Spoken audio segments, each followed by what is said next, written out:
आता तुम्ही एवढ्या दिवस तिथे आहे, तुम्ही बघताय का मी एवढी कामं केलेली आहेत का जी कोणत्या काही नगरसेवकांनी केलेली नसतील. परंतु विरोधकांकडे जेव्हा विकासावर बोलण्यासारखं काही नसतं तेव्हा विरोधक हे वैयक्तिक टीका करतात किंवा काहीतरी खोटी आश्वासनं किंवा नागरिकांची भूलथापा देण्याचा प्रयत्न करतात. त्यामुळे आम्ही नागरिकांना कधी काय होतं, सोशल मीडिया आज खूप फास्ट झालेला आहे. सोशल मीडियावर एखादी घटना घडली, एखादी घटना घडली ती सोशल मीडियावर लगेच व्हायरल होते. मग काही लोकांना त्याची वास्तविकता माहिती नसते. त्याच्यामुळे आम्ही देखील ज्या एक दोन व्हिडिओ दाखवल्या त्या व्हिडिओच्या माध्यमातून लोकांना आमच्या समोरचे जे उमेदवार आहेत त्यांची वास्तविकता दाखवण्याचा प्रयत्न केलेला आहे. आमचं विरोधकांना एकच म्हणजे माझं आव्हान आहे का या निवडणुका होत राहतात, प्रत्येकाने निवडणुका लढल्या पाहिजेत, पण तुम्ही ज्या नागरिकांसाठी निवडणुका लढतात त्या विकासाच्या मुद्द्यावर तुम्ही निवडणुका लढल्या पाहिजेत. कोणावर वैयक्तिक टीका किंवा हे करून नागरिकांचे प्रश्न मिटत नाही. तुम्ही याच्यापूर्वीचे माझे जेवढ्या सभा वगैरे बघितल्या असतील, आम्ही कधीच विरोधकांवर टीका केली नव्हती, परंतु विरोधकांनी आम्हाला प्रवृत्त केलं. आज माझ्या ज्या महिला भगिनी होत्या, माझ्या महिला कार्यकर्त्या होत्या, त्यांना कुठेतरी मनातून ज्या विरोधकांनी काही व्हिडिओ वगैरे काही बनवलेल्या त्या मनातून त्याचं त्यांना दुःख होत होतं.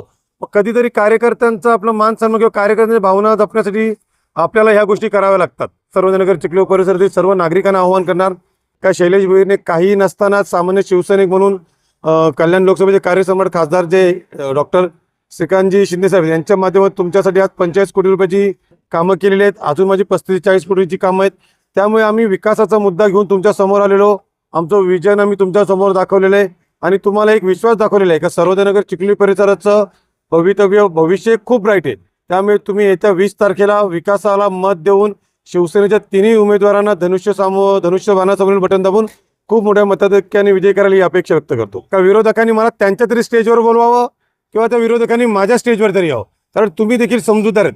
तर एखादं तुम्ही घर घेतला, घराचे तुम्ही काय म्हणतो आपण डाऊन पेमेंट तुम्ही केला, EMI जर तुम्ही भरत असाल एक बरोबर, तर या गोष्टी केल्यानंतर त्या घरावर जर दुसरा कोणी हक्क दाखवू शकतो का? ज्यावेळेस टाकीचा विषय निघाला बरोबर, ज्यावेळेस ती जलकुंभाचा त्याचं भूमिपूजन बालाजी किनीकर साहेब यांनी केलेलं, त्याची जी जागा उपलब्ध आहे शैलेश भोईरने करून दिलेली आहे. मी प्रत्येक वेळेस सांगतो कारण नागरिकांना किंवा बाहेरच्या आपले जेवढे अधिकारी आहेत जे PWDचे असो, महाराष्ट्र जीवन प्राधिकरणाचे असो, MSCBचे असो किंवा नगरपालिकेचे, जो व्यक्ती ज्या परिसरामध्ये काम करतो त्याच्याशीच पहिला चर्चा केली जाते.